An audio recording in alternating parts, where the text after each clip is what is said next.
Okay, good evening, and welcome to my Zoom room. Today we have with me Dr. Zina Arinze. I am so pleased to have you in my suite. Welcome, Zina. Um, Thank you just a very much. very, I didn't realize that you were actually on mute. Just a very brief intro. So, most of you who follow this channel will know that I started it. I often describe it as the story of pain to promise, pain to purpose, because I started sharing my story, my struggles with endometriosis many years ago. And it was one of those challenging periods that you go through, you navigate in life. Just to keep it very brief and pithy, because my story has been shared on this platform, all the videos are there that you may choose to watch at your convenience. But just very briefly, I used to suffer with a debilitating condition called endometriosis, for which the doctors have no clue as to what causes it. And because of that, they don't really know how to cure patients with it. It affects 1 in 10 women in the UK. And unfortunately for me, I went for about 17 years before they could actually diagnose, simply because there's just so little known about it, or at least there was at that time. Since then, there's been a lot of work that's been done to um, progress matters and to help women. And I felt so compelled by what I was going through. I had to reach out and share my story, because I felt if I knew the things then, now, at the time, what I knew, you know what I mean, retrospectively, I wouldn't necessarily have gone through all the heartache, all the different operations, the complications from the surgery, and so on. Um, and to be honest, it just brought a lot of gratitude, a lot of what's the word, a lot of gratification to be able to help make a difference. I often said to women that I shared my story with, this was what worked for me, and I managed to find the answer through natural remedies. But I always caveat that and say, do your own research. But if you want information, if there's any way that I can help you, then by all means reach out and I can, see what we can do to tackle this thing. And then, of course, one thing led to the other, and I did realize that actually, if I've got this platform now, I might as well use it for something just as meaningful. And that's when I decided to branch out and spread it to do more creative things. And the thought behind that was, when I meet ordinary people doing extraordinary things, if I feel inspired by their story, I want to share it, because I think that if it touched me in some way, then surely if it touches at least one other person, then oh, good, I've done my job. And in that vein and in that spirit, I am so excited to welcome to the virtual stage, as it were, somebody I am proud to call my friend, Dr. Zina Arinze. Eh, Hear the virtual drums as she courtesies. Wait till I read this woman's bio. You guys ready? Fasten your seatbelts. So here goes. Dr. Zina Arinze, widely known as the Reinvention Queen, is an international speaker, lawyer, leadership coach, consultant, and a woman in tech with over 30 years' experience. She specializes in leadership reinvention, gender empowerment, technology solutions, health and well-being coaching, cultural sensitivity training, and helping men and women break barriers and maximize their potential. As the CEO of the Reinvent You experience, Dr. Zina empowers women in corporate leadership to reinvent their influence and impact, ensuring that they are recognized and rewarded for their contributions. She also leads the Crystal Jade Project Management Consultancy, delivering bespoke technology solutions to global teams and businesses. She has contributed her expertise globally in the US, Ireland, and in Africa, notably in Nigeria and Malawi, where she leads workshops on sustainability and domestic violence. Her adventurous spirit led her to complete a charity hike in Malawi in 2018 up Mount Mulnanje. I hope I pronounced that correctly. yes, you did. Raising £8,000 for various charities in Malawi. In 2018, Dr. Zina also founded the Reinvent You After Abuse Foundation, a ministry which provides financial education and empowerment to survivors of domestic violence. She chairs PAW Africa UK, that's PAW, Pan African Women, and that's an NGO supporting socially excluded African women and girls in the diaspora affected by trauma. Additionally, she serves as a lead member and trainer for the Black Churches Domestic Abuse Forum, promoting awareness and training church leaders on domestic abuse issues. Dr. Zina's impactful leadership extends across numerous boards and panels, offering mentorship and strategic guidance. Dr. Zina is a fellow of the Institute of Enterprise and Entrepreneurs and actively contributes to various boards, chambers of commerce, and business schools, offering strategic direction and mentorship. She also serves on the Pan-African Chambers of Commerce leadership team, where she is the Chief Health and Wellness Officer, spearheading health and wellness initiatives across Africa and the diaspora. Through her diverse roles, Dr. Zina provides coaching, mentorship, and innovative solutions to various stakeholders, including SMEs, healthcare providers, churches, and individuals, making her a prominent figure in leadership, development, and empowerment. Wow. I'm even wow myself. I'm like, can you stop now, please? This is not me. Can you stop? Zina, But you truly are a remarkable lady, which is why I have been longing to get you on my platform. I don't even know where to start. So I think we'll start at the beginning. Just please, very briefly, let us know who is Zina, where did life start out for you? And yeah. Right. Okay. Where do I start? I'll start at the beginning. So I was born in the 60s. I'm a 60s baby. I really like to say that I'm a 70s or an 80s baby, but I'm a 60s baby. And I was born in the time my mum keeps saying was the coldest winter. The coldest winter. She had just come to England and she was not best pleased. She didn't come by air. She was scared to go on an aeroplane. She came by boat. And the second she came here and saw snow, she said to my dad, "Why did you bring me to this horrible country?" Anyway, not too long after that, I think after about a year after she'd been, she arrived, I was born. Mm-hmm. And quite quickly, it was, we're not supposed to be here. When I say we're not supposed to be here. My dad was studying, my mom was supporting my dad. They were not allowed to have children. If they did have children, they could not tell their landlord they had children because it was very difficult for Black people to have children, to even find accommodation. Mm. At the time, it was no Blacks, no Irish, no, Dog. no dogs. Yeah, I was born during that era. So very quickly, I was what they call farmed. Now, I don't know, for those people, those of you that have, maybe if you're in the UK, you would have watched a Channel 4 program. I think it was Channel 4 recently, called Farmed. And basically it's for children just like myself from African descent who their parents was studying in the 60s and the 70s and gave them to foster parents. So I had a foster mom who I had a fantastic experience. I was among the few. I was with her until I was 5. A white lady. I didn't know I was Black. I didn't know I was Black. I didn't know I was white.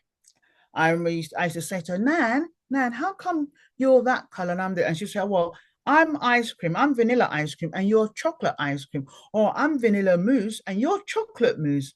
And I believed her, none the wiser. Yeah. But when my parents would come to visit, obviously, strict upbringing, they'll be shouting, and I wasn't used to shouting because my nan never shouted. Something you want it, and my mom was saying to my dad that this child is going to spoil. Obviously my nan couldn't do my nappy hair, so it was always a ribbon, and my hair was always knotty, and so I remember with trauma, my mom coming weekends and having to comb my hair and make it with thread so Yeah. it would grow and all that. But all I remembered was that there was pain. And then every now and again I'd go for weekends because my nan and I, we lived in Kent, not too far from where I live now, actually.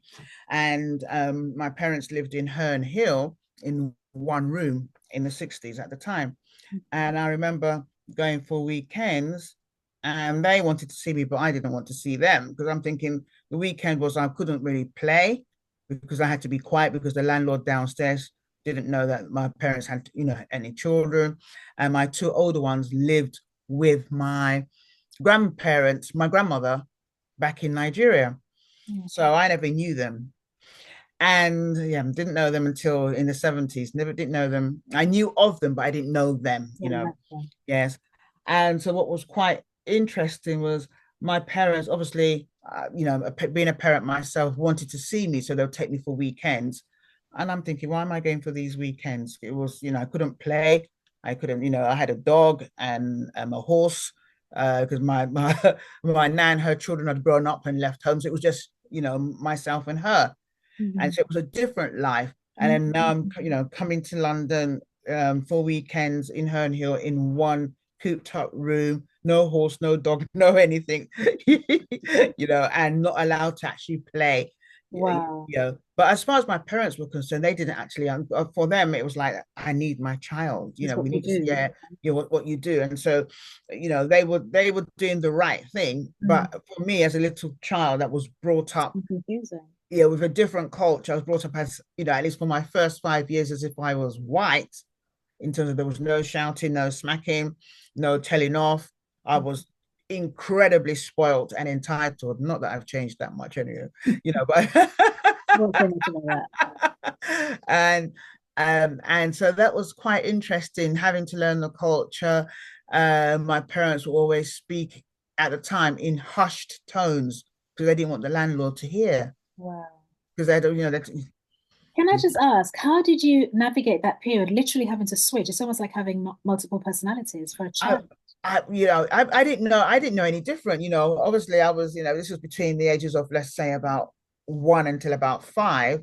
And then the good thing, well, the positive, well, let me say, the thing I used to look forward to, let me not say it's a positive thing. The thing I used to look forward to is I'd go for the weekends, but I knew it wouldn't last. I knew, a few there, then I'd be back at my nan's.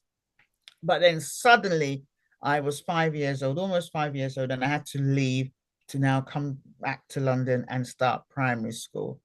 And that was a whole bag of chips Oh, because suddenly I had to navigate. I no longer lived with my nan. I was crying. wow. She would come and visit me and all that. I couldn't understand why my parents used to tell me off. That's our culture. And I mean, I know that now because I do the same. I did the same thing, but I couldn't understand that. And then also, I went to a school called Stockwell Primary, which at the time was in a very working class area. So it was a few blacks, lots of Irish people, and everyone was working class, but very little money. And I was, that in that school. Mhm. But I used to speak funny. That's what, compared to everyone else. I used to speak, I don't know, just different. And so the kids couldn't stand me. They couldn't stand me. I was quite precocious. The teachers loved me, so I was teacher's pet from day one. Who Uh-oh. knows the my hand was up. Who knows you would even ask, and so it was like, who's this black girl, and then the white people that hated me in Sambo, nigger, this I didn't even understand that. I remember one day playing outside and my next door neighbors, I remember Sean, I don't know where he is now, but Sean is about maybe a couple of years older than me. And he was looking at me and I was looking, and I was happy this is going to be a new friend. I'm very friendly, I was going to new friend. I was really, really happy. And he was looking at me and said, who are you staring at, stare cat? Who are you staring at, stare? Sambo? And I'm going, I'm like, oh, mommy, daddy, I just met a new friend next door. I don't know his name. Oh, it must be Sean. He called me Sambo. My parents said, come back in, you don't go out. So then it's not like now where, we as a black person, we have, you know, a, a louder voice, even though there's so much more we want. But then it was like, they couldn't even talk. And so they were so scared. And so I wasn't allowed to play outside because, and all that. So it was all that. But Mm. eventually I got used to that. You kind of intertwine, you learn your culture a bit more, learn some Igbo words every time they were trying to speak, so they didn't want me to understand. And then they had the war, the Nigerian Biafra war. And I remember my mom always crying because of her children in Nigeria, and I couldn't understand why. So I'm thinking, but I'm here. So Mm-hmm. that was when I suddenly realized that I had two older ones that had been left in Nigeria while my mum came to join my dad. Mm-hmm.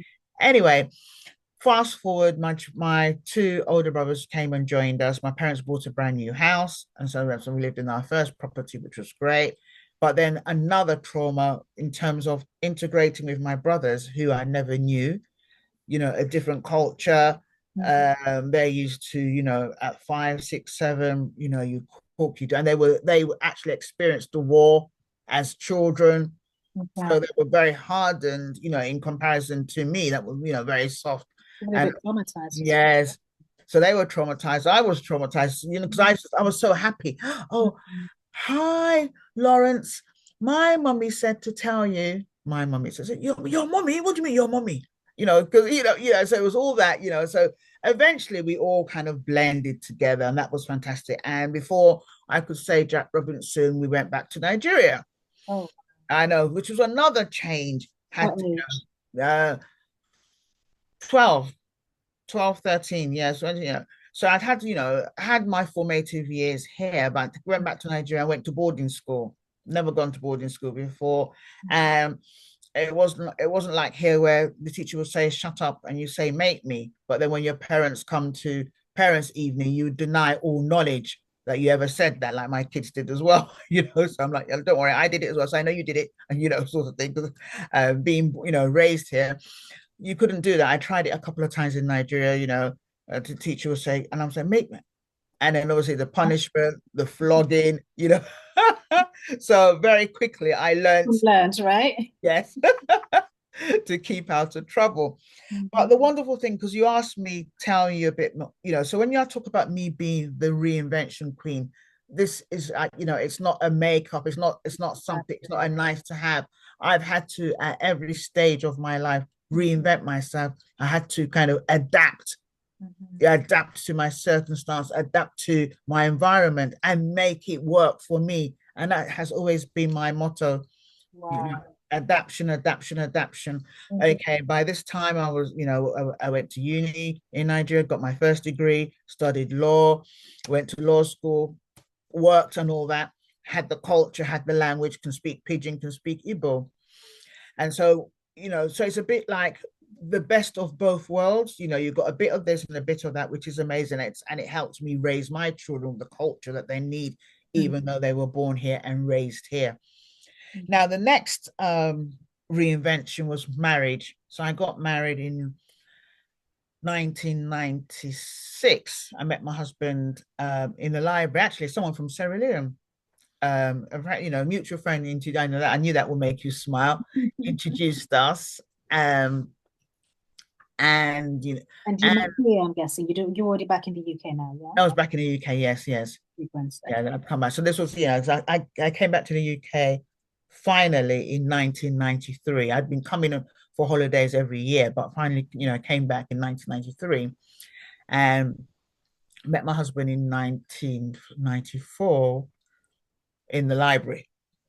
You should have been studying, I right? know, we're studying Africans and the studying Hmm. book. Yeah. And 1+1, and eventually he was studying for his medical exams and I was studying for my law conversion exams and stuff. Anyway, we started dating. Um, the positive thing was that he's Igbo, I was Igbo, and there was always this thing about when you come to England, you're not going to meet someone, your family members, not even my family, but my extended family members. Oh, you're going to England, you're not going to, and all that. So that was good. We got married, but not too long after that, it was like we were not the right fit for each other. The marriage was not good. I mean, the wonderful things came out of the marriage. I have two beautiful children, two daughters, successful entrepreneurs in their own right, age 24 and 27, both graduates. And I always tell people, if I had to marry my ex-husband again to have those two beautiful princesses, then I would. So it's been worth it in spite of all the different challenges that we had as a couple. Mm. But that was another reinvention, and that's where the book. And I was just while you were speaking, I was thinking if I have a Yeah, copy, we if have I have a I copy have here that. that I can. On Yeah. show and display. Yes, I think I might have one. I'm going to stand up if you don't mind. Ah, Uh, do I have a copy? I always have a copy here. Now that I need one, I won't have it. I actually meant to ask you before the interview started. What? No, it's okay. It's all right. It's natural. People can see me standing now. I can see a copy, but where it is, it's far. Take this one here because I know that I want to tell you a little bit about how that came into Yeah, definitely. the fore because that, Chat to yes, the reinvent you after. Oh, there's a copy here. I always have a copy. So this is where this came from. Excellent. So this is where the brand, because people always ask me, how did this actually start? Is So it I the didn't title realize. of it? The title of the book came before the brand, or you thought of the brand? No, the title of the book came before the brand. Mm. So it was the book that brought the brand. Yeah. Aha. Yeah. Okay. So I wrote this book in 2016 first, but then I read it and then I left it. And then when I read it, it was not the tone that really represents me. It was still full of hurt.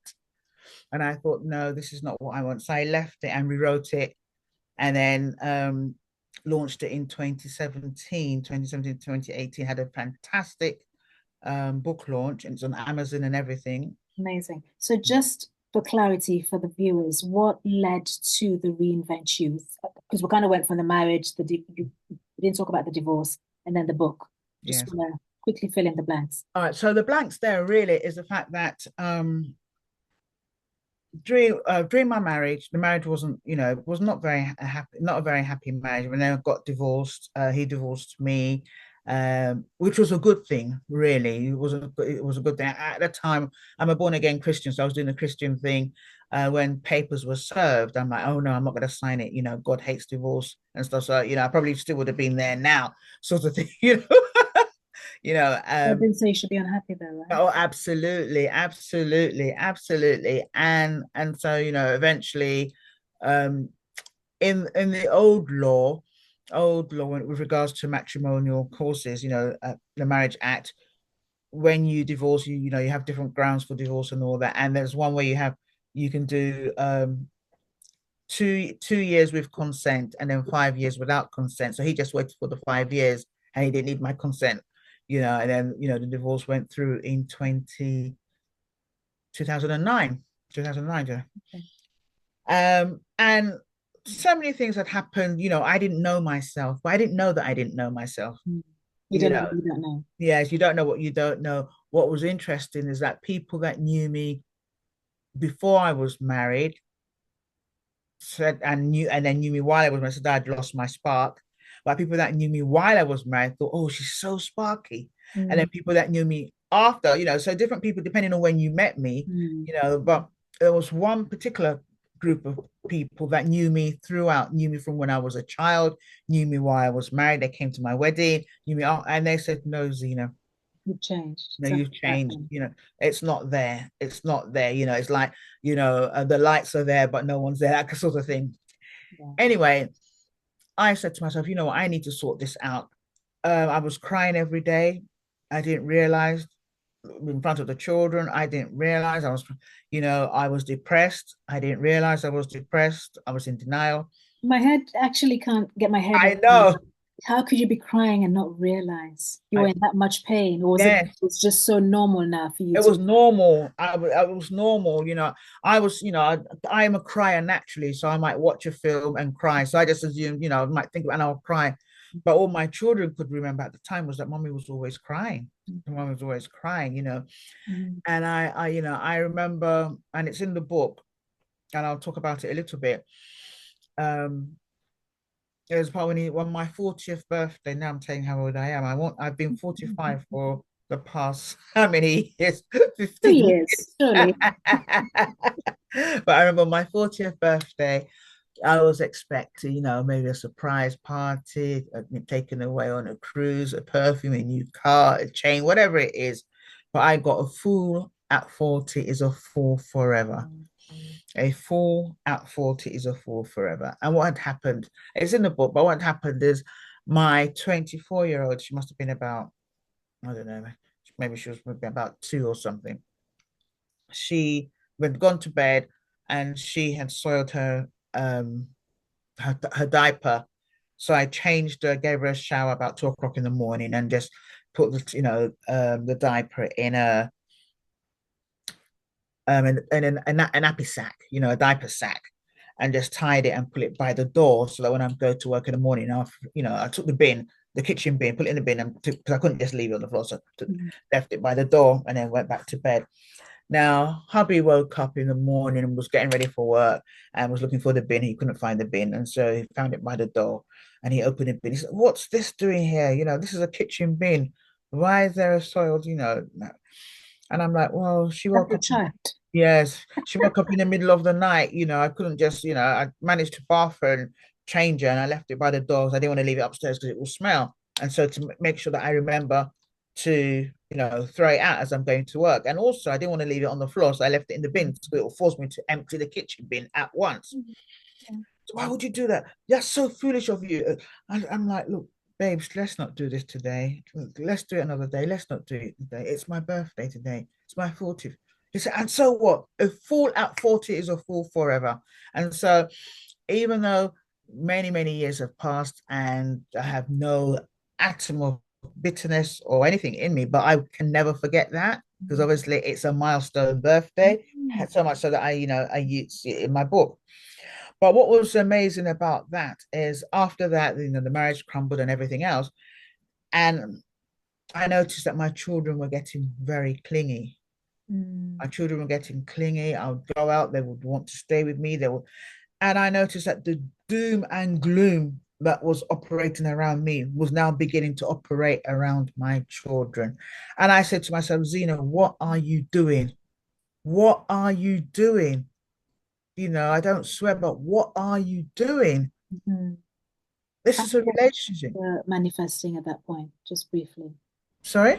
How was the behavior manifesting when you There say was just there was about bed wetting, there was crying, there was don't leave me, do you love me, oh, and things like that. And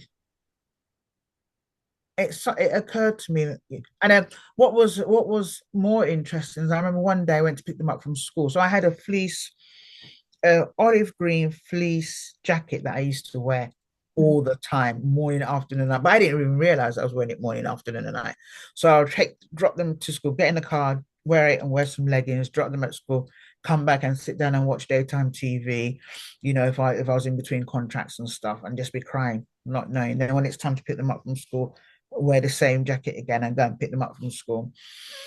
And one day I looked at myself and I'm like, this is not you. This cannot be you. And so I had a lovely, lovely shower, changed, put on did my hair, my makeup. I love makeup, hair, makeup, nails, and everything. And I went to pick up the girls from school. My little one was in nursery, and the other one was in primary. In I can't remember. But oh, mom, you look lovely.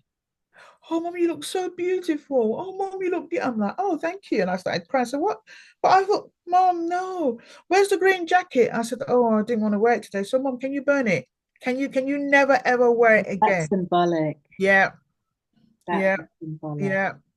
And so I got them back from went to McDonald's, we got back from school, we went to the garden. We live in a big house, went to the garden Yeah. and burnt the fleece jacket. And it was then that I knew that I needed to do No something. going back. Yeah, no going back. No going back. Excellent. Yeah, Excellent. Turning over a leaf. yeah. Oh my gosh. At that point, you must have felt liberated. I did because I didn't even know I was stuck. Yeah. So you could be stuck and not even know. You might Yes. be listening or watching Mm. this, and you could be stuck and you're trying to move forward. Take note, viewers. Take note. Note. Look at your triggers. Look at your triggers. Uh-huh. For me, it was my children. I suddenly saw darkness, Mm. overwhelming them, the way they were feeling, the clinginess and everything. And I'm thinking, I'm their mom. Mm. This isn't right. Yeah, Wow. So from that point now, obviously you turned over a leaf, new yeah, page, new chapter, as it were. yeah. And I guess that was the beginnings of the Reinvent You. Yes, With yes. Stone, Yeah. yeah. I went to, I mean, I've been a coach for, for many, many years, but I went back to retrain as a divorce recovery coach because I said to myself, if I'm someone like this that's so exuberant naturally, Mm. I'm actually a introverted extrovert, but no one believes me. And I know you won't believe me as well, Simone. So as someone that is so exuberant Yeah, it and didn't so go in. so Nothing full of introverted life, about you, Zina. so full of life, so confident and all that. If I'm going through this and I'm feeling dark, gloomy, suicidal, and all that, how much more people that are not? I need to do something to help. But what was amazing about this was while I was doing that course and I was studying and all that, it was so therapeutic for me because I got healing that I didn't even know that I needed. Yeah. Now I'm a Christian, so obviously I was praying. I was and I, I sing. I don't sing well, but I like singing. I like praise and worship. So that helped me in my book. You will see so many different songs in it that helped me through my journey. Wow. But even with that, I needed to. You can't.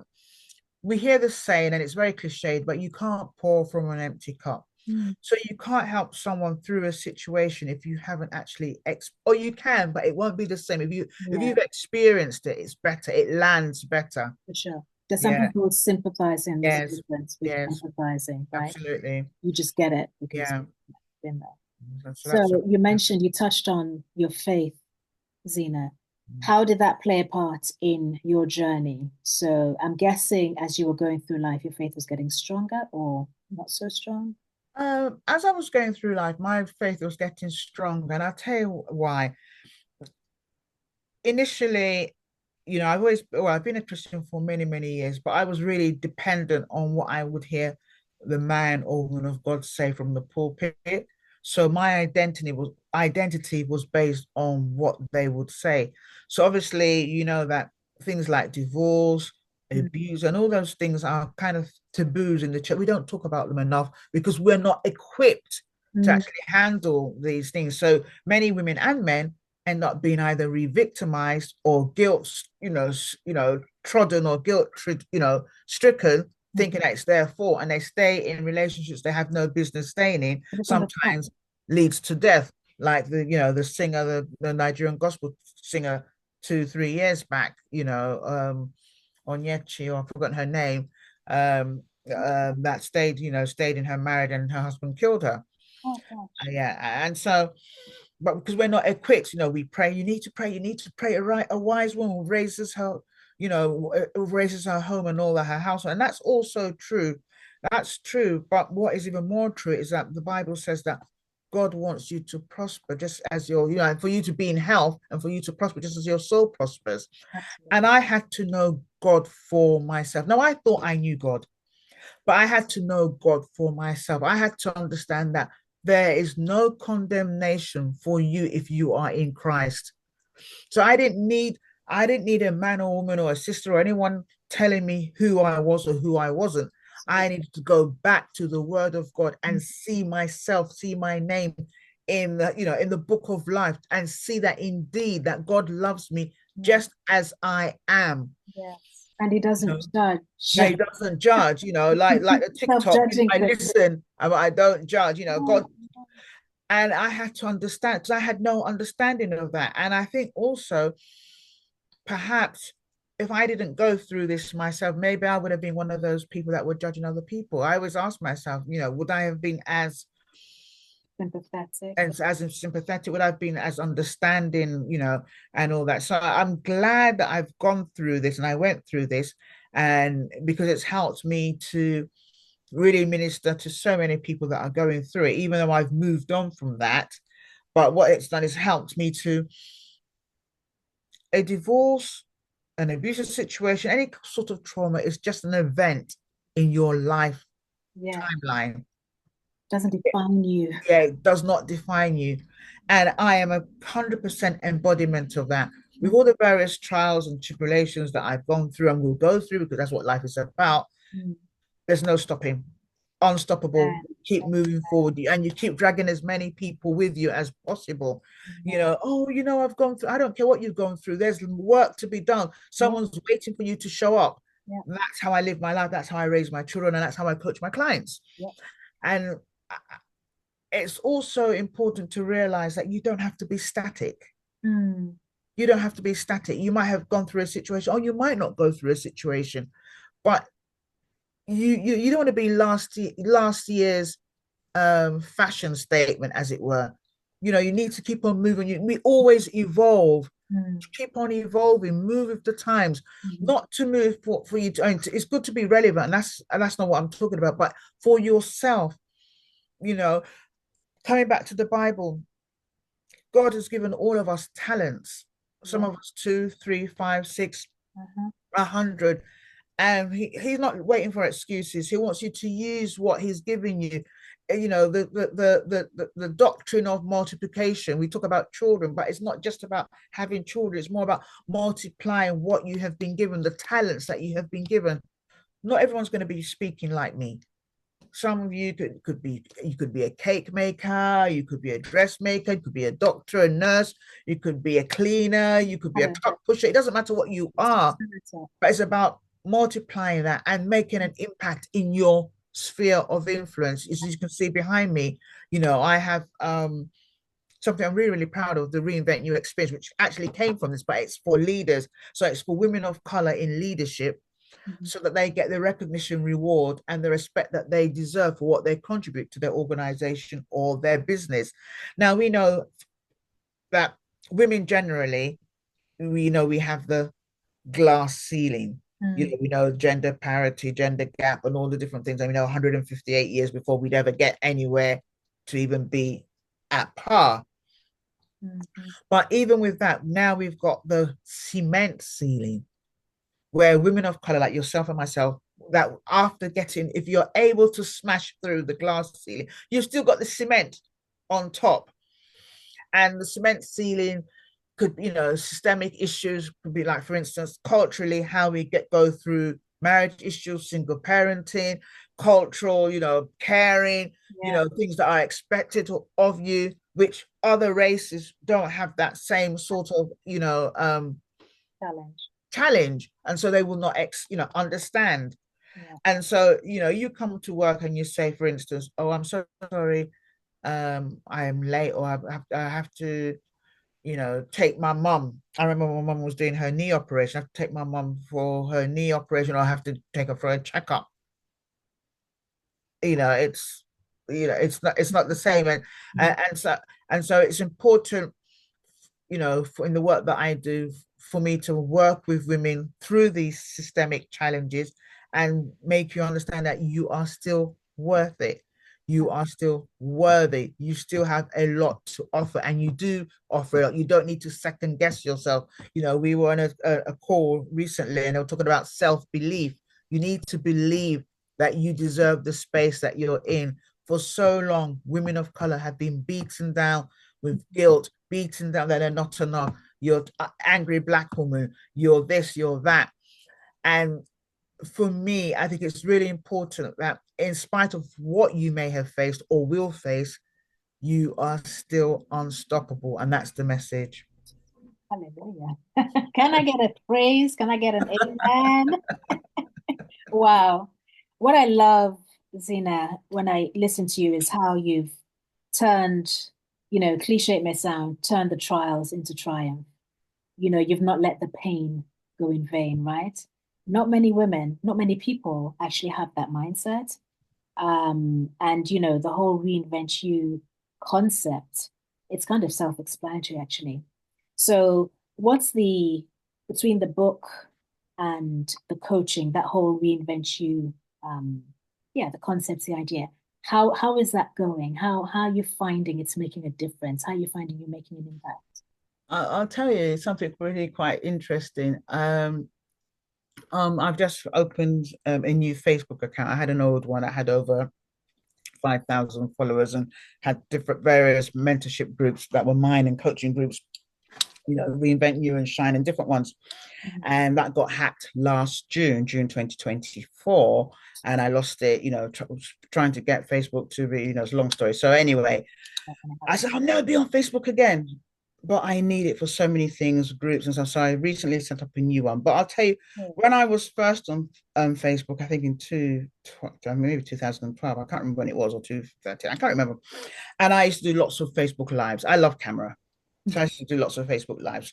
I didn't even know how to. I was like, hello. And I would walk and do, hi, my name's Zina Arinze, the post-divorce recovery coach. That's what I used to be then, The what and coach? the post-divorce recovery, helping you move from we to me after divorce. Oh yes, I Yes, yes. So it's all, and what was so funny is that every time I do something on live, people would join and people would ask questions. Look, hi, I don't know who you are. This woman, I wasn't even blonde then. So, but I think even without the color, there was something about me that was, striking and sparkling and magnetic sort of thing. your personality. Yes. And look, I don't know who you are. You keep coming up on my, my timeline. I'm not divorced, but I need to work with you. Oh, Yes. And what was funny, haha, was in 2012 when I set up Believe and Live Again, which is the divorce recovery arm of what I do. Um, what was interesting is that before then, I remember I had a coach, Dr. Joanna Martin, an Australian lady, lovely, lovely woman, brilliant woman. And I remember, I was in her VIP coaching program. This would be maybe about 2011. And I remember her telling us, me and some other, it's a long story, and I'll tell that story offline. It's a lovely story, but I just don't want to take too much of your time. But it was, I'll tell it quickly. So, just quickly. yes, I'll just briefly. So, um, this was a VIP coaching program. It cost us, seven figures, cost a lot of money. And someone asked a question. We were all entrepreneurs, budding entrepreneurs, and this guy was a real estater. So, did property, Realtor. realtor, yes, in 2011. An Asian guy, lovely guy, good looking guy. And he said, Joey, because we used to call her Joey, I've got a question. I've got a question. What is it? So, well, I don't understand because I deal with properties in Swiss Cottage and all these, choice areas. And, I get lots of ladies, have lots of money, sometimes more money than sense, and we'll buy the property. And this is we're about to sign, I get gazumped, they and all that. And I don't know what's happening and all that. So Joey said, tell me a bit more about the persona, the avatar of these kind of ladies that you're talking about. And he talked about them. He said, okay, that many of them are divorced. So she said, are you divorced? Said, oh no, mate, I'm still looking for a woman. And we all started laughing, And she said, okay, so is anyone you know? I said, no, I'm just to me and my older brother, but my mom's divorced. And obviously it's Asian. So she said, well, that's what it is. That what it is that because you've been with because you've kind of taken on what your mom has gone through, when these women are speaking to you, they're hearing a listening ear, an empathic ear, someone that is caring. So it's just like going to the hairdresser and you're talking about all your business. That's all that. So that's what you're like an agony aunt for them. Mm. They're not seeing you as someone that they can invest their Mm. money in. They're seeing you as someone that they can lean on, Yeah. and then go somewhere else and invest somewhere else. She said, oh my days, oh no. And then she said, well, what it is that many of you need to be working with people who are just like you. How many of you are divorced? Stand up. You know me, Christian woman. I didn't stand. I'm like, who's this woman? I bind you with the blood of Jesus. I didn't stand up. I'm like, I was still going through my guilt era. God hates divorce, and but she knew me because we met on before I even joined us. We met on Facebook. So she knew me all, and so she knew a little bit about me, and so people were standing.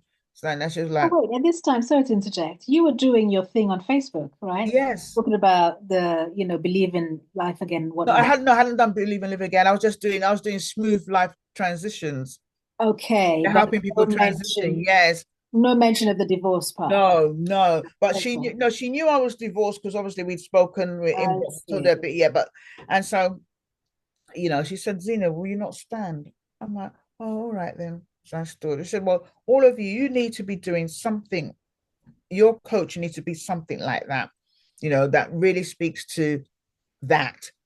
And I'm thinking, no, I'm not speaking, And I'm like, well, Joey, I've already got a business, Smooth Life Transitions. I help people transition through. She said, I hear you. But if you are really as good as you think you are, and I know that you are, what will happen is that even people who are not divorced will come and work with you. Did I believe her? No, I didn't. This was in 2011, 2012. Now, fast forward 4 years later, exactly what she said came into. I was being inundated with people that wanted to work with me, and so I invented in 2018, before this version of the Reinvent You experience. The Reinvent You experience was which was a 1 day multi-speaker event in Mayfair for women going through transition. So whether it was, redundancy, retirement, divorce, you know, uh, Any kind of illness, breakup. any kind of breakup, loss, Yes. to get you from unstuck to, to get you from stuck to unstuck, get you From moving. dark to light. Yes, get people, and they will body up with each other. They had to do the exercises there. It was, accountability. This was in 2017, 18. Mm-hmm. And it was amazing, did it a couple of years, and then COVID came, and then I, brought it online, but it was not the same. Mm-hmm. Anyway, all this time I was thinking, okay, Lord, how do I bring everything that I do? I'm a woman in tech, all the different things that I do, and how do I bring it into one? Because all this is all part of my story. I started off as a lawyer. Mm-hmm. I do project management consultancy. I'm a coach. I'm a mentor. All this, how can I marry all my skills and competency and still pour out into people? Mm-hmm. And that's where the reinvention. Can you see how it's come? Mm-hmm. So it's come full Full circle. circle. Absolutely. Wow. Wow. And the tech that you mentioned, Z, what did you do in that? IT project management, so Prince to APM, managing project technology projects, Mm-hmm. infrastructure applications, Office 365, all that. I do that as a consultancy for not for profits and for corporates as well. Okay. Yeah. I can see how that will stand you in good stead for your conferences, Yes. training sessions. Yes, and teach people how to do strategic planning, scenario planning. Last year, I ran a couple of events just based on scenario and strategic planning because it's something I do with my eyes closed. Yeah, Yeah, yeah. sure. I can see how yeah, so many different strands. Mm. So what are you currently doing now? What I'm currently doing now is really in terms of the reinvent new experience in terms of leadership. So leadership reinvention. So helping leaders, women of color in leadership, to reinvent their leadership style because they're thinking, oh, I've gotten to this level and I can't really move forward. I'm trying to move forward. So how can you reinvent that so that you can actually get the recognition that you deserve? Mhm.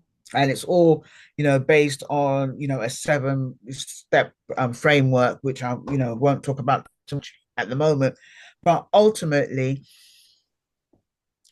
it's showing that if I can do it, you can do it too, and you can do it better. I don't want you to be like me. I want you to be better than me. There's a scripture in Psalm 71.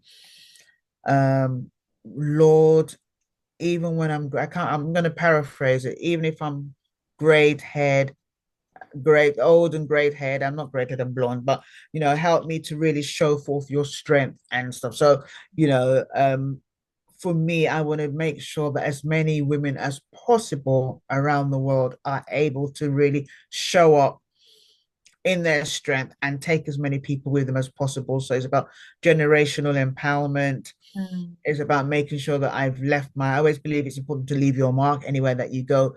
It's always important to make an impact mhm. and not just an impact and a lasting impact. I like to be memorable. So anywhere I go, I'm memorable, and I Yeah. want to make sure that everyone that meets me, that they are memorable. Yeah. So I don't want them just to remember me. I want people to remember them, if that makes sense. Yeah. For good. It's that thing. It's not so much about when somebody meets you remembering the encounter, but more how you made them feel. Yes, Yeah. yes, Dr. Maya. Yeah, absolutely. Yeah. That, Absolutely. elevated sense of Absolutely. wellness and what have you Absolutely. them with. But yeah, that's a really interesting one about leadership, women in leadership, etc. Because I wanted to just briefly talk about your latest podcast, The Yes, Power yes. of Three. Oh yes, like Exactly. in fact, yeah. I love that. You know, it's so funny when you Oh my do goodness. things, you don't even realize you do it because someone was telling me the other day that every time I, get a message on my phone, I just see hello, hello, hello, I hello, know. hello. and, um, That's more or less become like a trademark now. I know, I know. Honestly, it's And so it's, true. it's interesting. I mean, I started, well, two things. I started the podcast. There are two things. There's a cup of tea with Dr. Z, which Mhm. is a podcast that I started on the 8th of December 2023. Back to the same reason, being restless that I'm not reaching enough people, I'm not showcasing enough people. I just have this feeling Mhm. that time is running out. Not that I'm going to die tomorrow, but I feel that time doesn't wait for anyone, And so I'm thinking there are loads of women out there that will never, ever, I would never get to meet, or other people will never get to meet them. And so whenever I hear of someone doing something extraordinary, and this extraordinary is actually relative. So it's not always going to be because you're on the moon or anything, but you're doing something Mm, extraordinary in your little patch of the world. absolutely. I want to spotlight you, and teach people also about how to spotlight each other. Yeah. There's more than enough to go So many. around. You know, you don't need to feel insecure. What you do, someone else can do it the same way or do it differently. Mm, It's about giving people a platform to share their story. And I get to speak to lots of people as well. So that's really, really great. So I do that. Property of Dr. Z. There's a podcast on Fridays at 7 p.m. UK time, but mhm, also on Wednesdays that you actually alluded to, Simone, is the Power of Three, 1, 2, 3 mhm. in 30, which basically is a leadership midweek power boost, 30 minutes, not more than 30 minutes every Wednesday at 7 p.m. UK time, which is about 2 p.m. Eastern, where we take women of color in leadership, whether you're an emerging leader, whether you're a woman in business, whether you're a homemaker at home, everyone is a leader. And I need to say that again, write it down. You are a leader. You are a leader. You don't have to be the boss of the organization. You don't have to be the line manager. You are a leader. And it all starts with self leadership.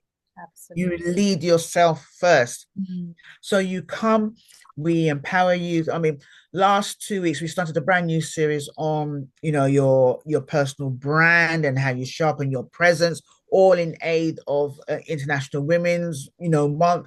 Yeah, because mhm, how you shop is really, really important. mm. Last week we talked about, what did we talk? We talked about networking last week, in it with a difference, and how you network. How you need, and it's all about being visible, being memorable. Mm. Don't just go to an event and sit down. You're not going to an event to make friends. That should be a byproduct. You're Mm. going to an event to grow. Yeah. You want It's to be able to make, intentional, right? yes, be intentional about it. If Mm. you're quiet and you're not someone that's able to ask questions, still be memorable. Wear a nice scarf or wear this lovely chain that someone will remember you when they see you at the next event. Yeah. But if you can, do try your best to ask questions. I try my best to ask questions as much as I can if it's relevant. We spoke about that this week coming up, um, or whenever. I don't know if it's this week, but soon we'll be talking about um, the power of the follow up. Why it's important that you follow up. Simone knows about this because we talk about this, Oh, outside. yeah. It's important to follow up. Ah, There's no need networking and then you don't follow up. You make that connection, you do a virtual coffee or you do a face-to-face coffee, or you send a WhatsApp message, or you connect on LinkedIn or Instagram or wherever, and then you ghost or they ghost you. And yeah. even if they ghost you, it could be because they've forgotten to follow up, but you can follow up. Yeah. And this You is the can thing, follow up. don't assume. You don't hear from the person, you don't know what's going on. Do your bit. Yeah, absolutely. Do your bit. Absolutely. So we absolutely love the power of reinvent, and it's part of the reinvent you experience. So Okay. it actually falls under that, yes. And it's what our way, because I do this with two other colleagues of mine. It's our way of really helping people who may not want to or may be unable Mm, to invest in any of our coaching to actually have an opportunity to have that. It's only 30 minutes. mm, mm. And also create a community of women of color all over the world, people that you would not normally meet, and keep ourselves accountable. So it's really, I love it to bits. Amazing. It's so proactive. Yeah. It's a simple idea and, the catchy phrase, Yeah. 360. And yeah, I really, really wish you all the best with that because I Oh, think thank it's you so just much. Thank you. what I can feel your heart and I think it's needed, like you say. Mm, It's a space where, yeah. yeah, women in that space can grow, connect, and just stay on top of things. Yes. But yeah, let's not forget we've spoken a little bit about, Queen Zina, the coach, the lady in tech, project managing, and reinventing, teaching women how to go from dark to light. Your Dr. Zina. We can't forget the doctorate. Please enlighten us. The doctorate. Oh, What is that in? How did that come about? oh, how did that go? It's two things. It's two doctorates. One is in philosophy, and one's an honorary doctorate from the Bible School of America, which I'm incredibly proud about. And it just goes to show that when you think that no one sees you, people see you. So, you have to be not cautious, but you have to be really intentional about how you show up. And I'm not saying that you won't have, off days. We all have off days, but always remember why you're here. Mm. Always remember that one person will take courage or strength or inspiration or not. Well, put it this way, let me change it. Everyone, all of us are influential. You could either be given be of a positive influence, or you could be of a negative influence. And I think that's a good takeaway, that however you show up, you're either influencing someone or impacting someone negatively, or you're impacting or influencing someone positively. And the question I want to ask anyone is, how do you want to influence another person? Whether it's, your family members, your children, if you have them, your spouse, your friends, whatever, your next door neighbor. What do you want people to say about you when you've gone? What do you want your epitaph to be? Mm. I know that everyone speaks well of the dead, but do you want people to speak well When of you're you gone. when you're gone? What will they say right now if you were locked in a room and no one knew? What would they say about you when you're not there? And also, if people are speaking well of you, are they speaking well of you when you're dead with integrity, or are they saying it because they want to respect the dead? Mm-hmm. Oh, ouch. I felt that. Mm, Yeah, that whole saying, yeah, we shouldn't speak ill of the dead. mm. But But yeah, mm, oh, I mm, don't know who that was for, but mm. I felt it. Yes, yes. So the philosophy, you did a doctorate in, I mean, that's clearly beyond a passion, a doctorate in philosophy. Z, like wow, It's God. It's God. so It's impressive. God. I'm grateful for the opportunity. It was hard. It was hard, but we got there in the end. So I'm grateful. Wow, wow. Yeah. Obviously, this is International Women's Month, and that's why I'm so incredibly proud and feel so honored that you're Oh, actually thank my you. first guest Thank you. for the month. Thank you. Thank you. As Thank I'm concerned, it should be International you. Women's Year because we just do what we do like the whole Yes. time through, right? Yeah. Um, and I just wanted to just get a quick sense of what you're doing in the month. I mean, you do so much, you do an incredible, an awful lot throughout the year anyway. But obviously, at this time of the year, we as women try to be a little bit more intentional about the impacts that we're making. So, what kind of things are filling up your diary right now, and what are you excited about in this? Hmm. Lots of intentional speaking events, really kind of using my experience, lived experience, and expertise, and talking about a whole range of things that I wouldn't normally speak about. So, quite recently, last week, I was invited, opportune to keynote speak for the mayor of Southwark's event, and it was called Shades of All Shades of Menopause. I think I saw that on Yes. make, And and what was funny, and this is I tend to have so many funny stories. I prepared, I had slides and everything. And when I got into the room, different people were sharing different things. And I thought, no, this isn't a slide thing. And I spoke from the heart, spoke about my experience. Like you said earlier on, you don't know what you don't know. Talked about my experience, talked about, having, a myectomy or fibroids removal, just before 1997, mm, um, and how, I had to be given steroids to shrink the fibroids, and that put on, premature menopause and all the symptoms of that, the hot flushes, the dry vagina, and all the different things that happened then, and not knowing, and then, not actually ever getting over that and just getting on with it. yeah. Just getting on with it, and then suddenly, you have it, you got your menopausal again, and all the different things, Mm, and the loss of sleep that I had, and you just think that you're alone. mm, So while I was sharing, and people were like, "Oh, God, that happened to me," and stuff. So that was good, and giving people strategies about how to speak up. mhm, Don't wait for anyone to help you. No one's going to save you. mm. Self advocate for yourself. Shout, whether they call you an angry black woman, angry brown woman, red woman, whatever shade you are. Speak up for yourself. Advocate for yourself. So I'm really pleased about that. I'm about to go to the Nigeria Magazine Awards. I'm gonna ask you, you're nominated for that. Yes, Oh nominated, my and goodness. Tell us a uh, little bit about that. that came really out of the blue, really, absolutely out of the blue. What was quite funny is, I said that a lot funny. I like laughing. I had sent an email. I didn't know it was in my junk, and so I was busy just doing what I was doing. I was putting something up on LinkedIn, and when you get notifications that someone has some and they've mentioned your name, I'm thinking, oh, I haven't even posted this yet. I'm still writing. What? And I'm like, oh, congratulations. I'm like, what?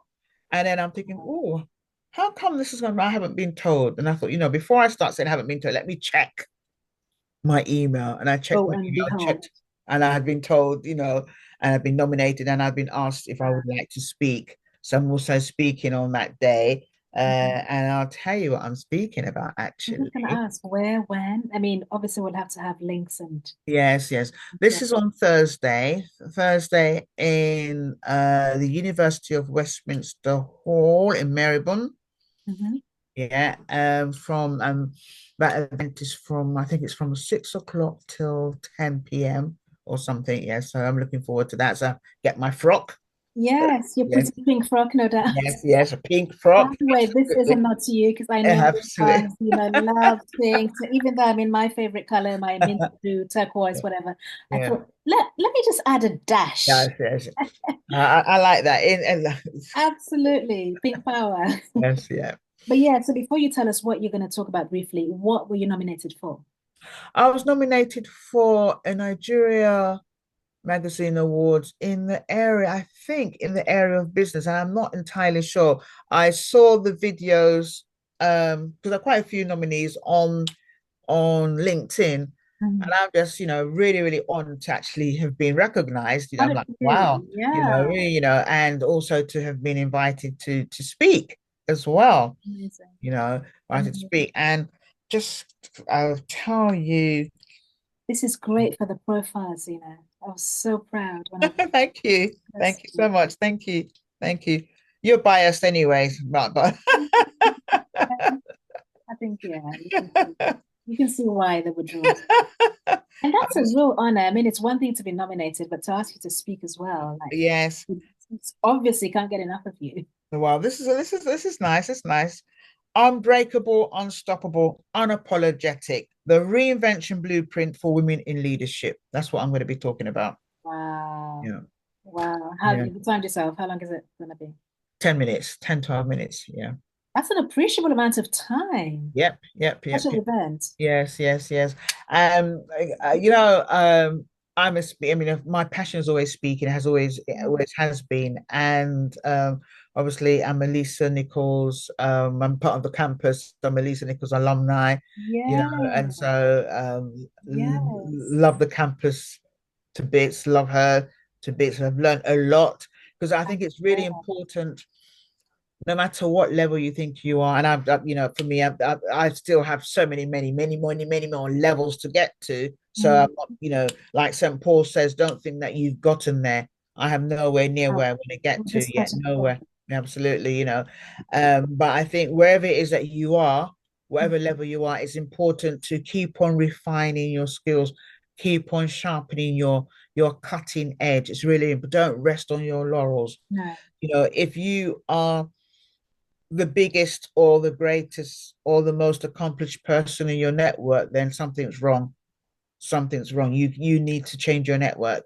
You know, Hmm. you need to be in a network where you want to aspire to be like them. You want Yeah. to, yeah, and you outgrow that and you go to the next. So it's about, you know, iron sharpened I was iron. just gonna say, Yeah, be with you know. sharper iron. Yes, absolutely. I like that. Be with a sharper iron. I With love sharper that. I iron. love that. Otherwise, I you're love just that. gonna go dull. Yes, absolutely. It's really, really important, you know. But with all these accomplishments and the ones to come and all that, and all the different things that I do, you know, I always ask God for more than 24 hours. It's like, nah, you know, you need to learn to prioritize. So I'm learning to prioritize. So But do I. I don't know why yeah, I keep getting turned down.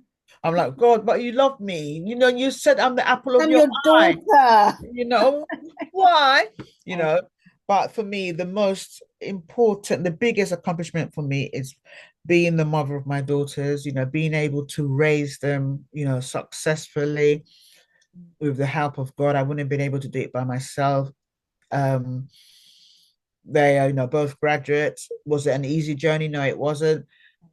Being a single mom, being a single yeah. African mom with all the, you know, all the Stigma. cultural, yeah, the stigma and all that, being divorced and all that. And I said to the girls when they were much younger, I said, you will not be a statistic. You will not, you know, you will not. Yeah. Whatever we watch, every time we put on the TV, BBC News or Channel 4 or ITV would say, you know, black people do this, you know, did in Southeast London, whatever it is, and you look at where your demographics or people, you know, and I like, you see what they're saying? That's not us. Mm. That is not us. Power in the tongue, right? Yeah, that is not us. Yep. That is not us. And God honored his word to perform it. Mhm. You know, 27 and 24. I'm grateful. You've done well. You know, we're grateful they are both, you know, graduates. They both have, you know, their own businesses. And yeah, and you know, the sky's the limit. They keep working at what they're doing. You know, they motivate me. And so you know, they give me the reason to get out of bed sometimes. Apart from my clients, I'm thinking, okay, my daughter is up at 3 o'clock in the morning trying to finish something on her website before she goes to work. And I'm just saying, oh Lord, I don't know. No, no, no. Get up. Come on. That's You're the right. one that That's taught them, you know. dedication. That's dedication. My other, you know, that but and so we are a family, you know, a family of women. So you can imagine when everyone's PMSing, it's a nightmare. You know? Everyone shouting at each other. But we're a family that are high So you achievers. drive each Yeah. other. That's Yeah. really good. That's so So important. that's good. So that's for me, I think my biggest accolade today has got to be the best mom in the world to my two amazing, phenomenal princesses, princess number one and number That's two. Yeah. beautiful. That's so beautiful. And See, I have to say, you know, as we kind of wind down the conversation, I'm glad you brought up Lisa Nichols because I am such a fan. And I'm going to drop one of her favorite lines, or rather, yeah, her favorite line, one of her favorite lines that's become one of my favorite lines. There's a video that used to go around some time ago. I'm sure you've seen it. Where, and you know how sassy she is. Obviously, yes, the yes, woman has she defines sass. yes, she does. She And does. there's this, she's there on the stage and she's doing a talk, and she says she's kind of looking at the audience. She's like, "What people think about you ain't none of your business." Absolutely. 100%. Love, love, love. 100%. How has that panned out for you? Because obviously that's something that you've had to, you know, inculcate with I live everything that it. you've spoken I about, live it. the I divorce, live it, the mother, all of these things, man. hearing the chatter, Simone, how have you I found a live way to it. just block it out and just keep I live it. soldiering on? This is it's the testament of my life. I guess if I have any challenge, because obviously, it's in a spirit of transparency, and I'm not perfect. So I don't listen to no chatter, but I do listen to my chatter. So sometimes, you like, oh God, so you'd have a little bit of imposter syndrome going on a little bit, and Mhm. but other than that, what you think about me is not my business, because in the final analysis, I want to go to heaven. I don't know. Yeah, I need to ensure that I've done exactly what I've been asked to do, and don't give excuses. There are many excuses, and they are valid excuses, and for me and for everyone else. Mm. But at the end of the day, depending on where you want to be. For me, I want to be in heaven, and I want God to say to me, Zina, my wonderful and faithful servant, you have done so well. Now you can enter my Okay. rest.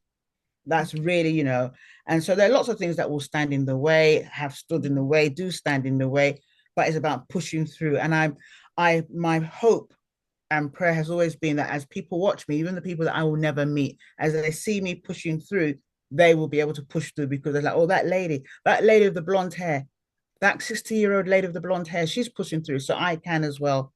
And when people say to Absolutely. me, oh, you don't know me, because this is another thing that happens, which is really, really, really embarrassing, but in a good way. I meet people and they say, oh, hi. And I'm like, hi. And I don't want them to know that I don't know them, thinking, but I know them. So I'm like, hi, how are you? And I give hugs. I give lovely hugs. How are you? I haven't seen you for ages. Meanwhile, you haven't got a clue what they're I have called, right? no idea What's who your name? you are, but the people that are really upfront, a couple of people have said to me, you know what, Dr. Zina, you've never met me. You never met me. I'm like, oh, okay. You've never met me. Da, da, da, da. I remember when you did, you spoke about, and I'm like, oh, thank you. And it brings tears to my eyes. It Oh, really does. It brings tears because I mean, knowing that you've impacted. I yes, didn't realize. yes. It might be a small circle around the world. It doesn't matter. But That's a for the fact blessing. that I hear that, oh man, and it's always at the time when you think you're not. When you need that picking up, Yes, that's yes, how Holy Spirit moves, yes. right? It's Yeah, all a that kind time of when you think reminder. yes, Mm, you want to stop, or you're feeling a bit weary, or things haven't gone the way you want, and you're thinking, no, why? What's the point? And then from nowhere, yes. and then when they embarrass me and say, you don't know me, I'm busy like, oh, how are you? Trying to pretend, thinking, oh Style God, it out. style it out, and say, what's your name again? I know you're in my phone. No, we've never met. Oh, all right. Slap down. We'll just keep quiet then. Right, okay. Yeah. No, but we can't talk about the reinvention queen without talking about you reinvent, you re-energize people. But how do you re-energize? And I know you like to have fun. I know you disappeared a few months ago for your birthday. I mean, what's the mindset there? That whole thing about self-love, Mhm. self-care. How do you balance it all, Zina? That's a Talk. very good question. I love to travel. I really do. And I do a lot of solo travel, and I do travel with people as well. But one of the things when I get really run down, because sometimes I do a lot. So I get that. And I just go away. I retreat. Turn off my phone. I don't respond to calls. I get lots of calls, messages. Are you all right? I don't respond. I don't even read them, because if I read them, I'm going to go into a rabbit hole and start calling. And I travel. I solo. My happy place is really the beach. I love the beach. I love the sea. So Something about I the try. water, the energy, Yes, right? yes. I walk along the water as long as, and my birthday's in January, so I try my best as much as possible to go away in January. The Mm. challenge I have now is when I go away in January, it's like the whole January. I want to take the whole January off, because that's what I did. I mean, for me, 2025 actually started in February. Work towards that, where you can take the Yeah. whole month off and not feel Oh, guilty because you've that's what worked that's hard. that's what I did. That's what I did. You Yes. know, You did say about being entitled earlier, right? You're entitled. I'm the princess of the Most High God. So I did that, and so I do that. I try to travel at least twice or three times a year, Mm. but the big one is normally in January, and then I do little bits in between and stuff like that. And then because I get invited to speak around the world, I try to kind of put that around that as well. Yes, Yeah. but I think not even. I think it's really important to know when to switch off. Mm. So turn off your phones, your TikTok, your Instagram, whatever, and just turn it off. And you can apologize later or Yeah. not. Oh, I called you. Oh, I'm so sorry. Yeah. You know, I was busy. I was You were busy. busy. I was busy Doing with you. me, Hey, we don't always have to be doing others. Oh, This is the mistake that we sometimes make yes. as women. My mum taught me something, which I think would be a nice segue. She said to me that someone else's emergency is not your emergency. It might be urgent for someone, but it's not urgent for you. And I had to learn that. So nowadays, in fact, I've been doing this for the past 5 years or more. Mhm. If you leave me a message and you tell me it's urgent, it's unlikely that I'm going to call you back immediately, because I'm thinking if it's urgent, that means that the kind of person I am, I have a bit of ADHD. Once I get into, I'm in that rabbit hole, I will leave everything that I'm doing and I'll come to sort that out. And I won't. So my mom has taught me, she says, if it's urgent, you need to eat. Check if you haven't had a shower, have your shower, eat very well, because you may not eat again for Yes, another 2 days. you If it's never really know. urgent and you're crying, you ain't gonna have time to eat because you're gonna be sad. So, Whatever it is. So she said, someone else's emergency is not yours. So if someone says, "Hi, Zina, it's urgent," no, it's not. If it is, well, I can't. Someone else is going to be able to deal with it, because I, you, and hear my heart. I'm not saying that you shouldn't be helpful, but what I'm saying is you need to understand yourself first. Understand the kind of person you are. If Mhm. you're someone that can compartmentalize and you can go and do that, then do that. Mm. But if you're someone that you don't know how to compartmentalize and you're just then, you need to look after yourself first. Self-love, self-care. You can't pour from an empty. There you You really go. can't. You I really was just going to can't. say, we touched on that earlier. Yeah, you You really know, can't. I had to learn the hard way. You really can't. to be kind in the Yeah, world. you Yeah. had to learn. I like to help people a lot, but Mm. sometimes you have to start by helping yourself. Help yourself. Make sure that you're whole, Yeah. especially when you have responsibilities. Mhm. And you've got family members. They're watching you and they're watching how you show up, and it's all about being boundaried. It is. You're absolutely right. That's the key word, actually. And as you know, my responsibilities recently have just multiplied. And I think it's also about us understanding that it's okay not to feel guilty. So Yeah. when you take that time out, don't feel guilty. Otherwise, actually, you're kind of defeating the object. Yes. Yes. Yes. And the Yes. Yes. objective is, so Yes. for me, my big thing these days is I do the gym and then I do spa afterwards straight away because that's how I top up. That's Yes. how I I like that. I reset love it. I love it. mind, body, spirit. I love it. I have I no choice in the spa. I can love never it. understand people who take their phones into the spa. Actually, it just blows my mind. I go there to get away from the phone. I actually like being there and out of reach. I have no choice but to empty my mind. And you know If what I I mean? take my phone to the spa, it's only because I'm doing content. Yeah, seriously. In the spa itself, but Yes. that's just me personally. No, no, So I get it. otherwise, when I'm at home, my brain is going 100, the Mm, phone is there going 100. So yeah, I totally relate to what you're saying. mm, It's just part of self-care. It's part of being authentic as well, right? absolutely. If you're saying that you want to help and you want to pour into people and, be there for them, then you have to be in a position where we can give. And you have to be in a position to be there for yourself, because people mirror, people are sponges. And Mm, so you want to make sure that when they're whatever they're mirroring or whatever they're sponging off you in a positive way, that they're mirroring something that is good, that is wholesome. You don't want a situation because you're working 24/7, and some people that you're teaching or working, or your family, they're working 24/7 too, and then you're telling them why. So it's about a balance. We that's don't always get it right. I don't always get it right. So I'm still a work in progress in terms of balancing. But in terms of being very selfish with my time, I am. yeah. I am, because I have to, more so because I know I'm a rabbit hole person. Mm, I get the well, I can lose focus and just go into help mode. I'm a helper. Fix it mode. How can I fix this? But you've got things that you haven't fixed in your own life, but you want to fix someone else, which is fine. But make sure you do it from a place of wholeness where you are fixed, yeah. or in a position to, yeah, Yes. Amen. yeah. Finally, Z. So Forward thinking, what's on the agenda? What's the most pressing thing that you're trying to now get into to accomplish, say, for the next quarter or the next The next quarter, year? well, Can't believe it's already March. So I yeah, know. So the next quarter, we have a lovely program called Elevate Her, and people will start hearing about that more and more on social media.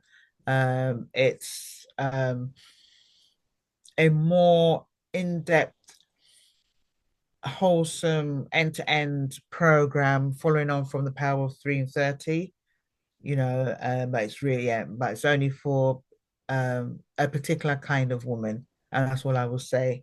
So we're looking forward to that. It will be launched very, very soon. So watch this space, watch the amazing. space, watch the So does space. that mean the power of three is metamorphosing into that, or does that still No, no, come the to an power end? thing will still continue. Yeah, will still continue. But that's just something that it's a bit different, more in depth, but fun and lovely, and lots will come out of it. Yeah.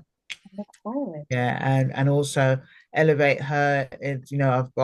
I'll be doing launching Elevate Her here in the UK and in the US, and perhaps on the continent. We're still having conversations about that. Yeah, Fantastic. yeah, Oh wow, that yeah. sounds really exciting.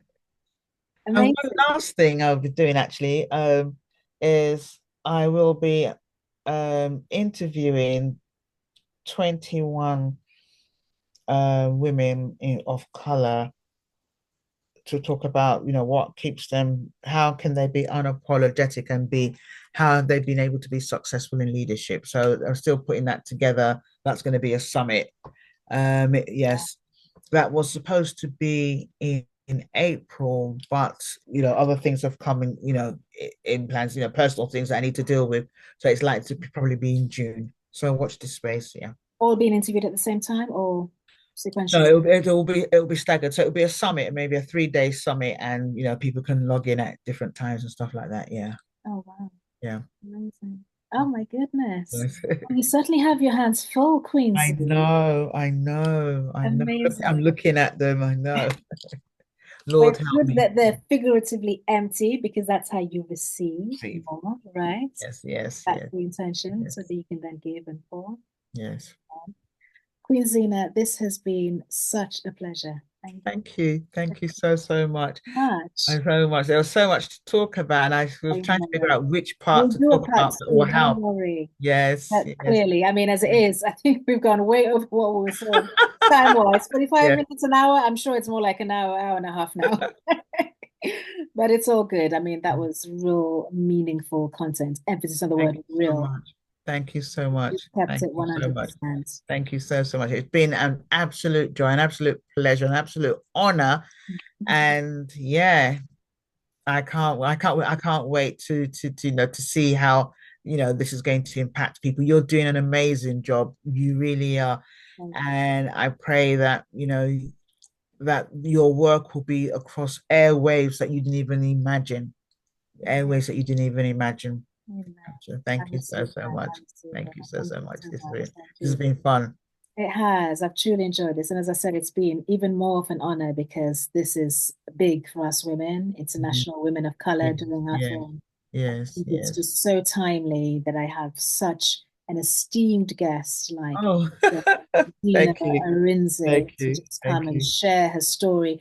Literally, this is just a snippet, guys. So you guys are gonna have to stay tuned, follow her. There will be links in the, description and everything. You want to make sure that you are checking her out. The summit, all the things that she's discussed, that she's working on, that she's planning. It's all going to be rich content. This woman drops nuggets. So, yeah, in the theme of International Women's Month, I really pray that it blesses who watches this, whoever watches it, be it one person or several. It Yeah. doesn't really matter. It's about, yeah, hearing her heart. And yeah, I just pray that it blesses you in Thank you. whatever way you receive it, because that reinvent you is loaded, right?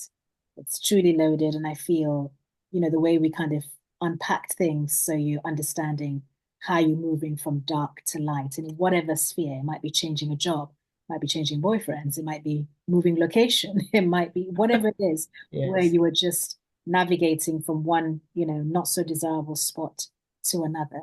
Yes. Queen Z is your woman. She Thank you so lived much. it. She's written a book about it. Come on. By the way, you need to make sure you send me the Amazon link as well. I will. I will. Put it out Absolutely. there for um, readers to be able to access it with ease. Zina, thank you so much. I'll leave you to Thank you so much, Simone. It's been amazing. Absolute pleasure, absolute joy. the pleasure. Delightful. Thank you so much. All mine. Thank you As so much. Okay, thank you. thank you so much. Over and out.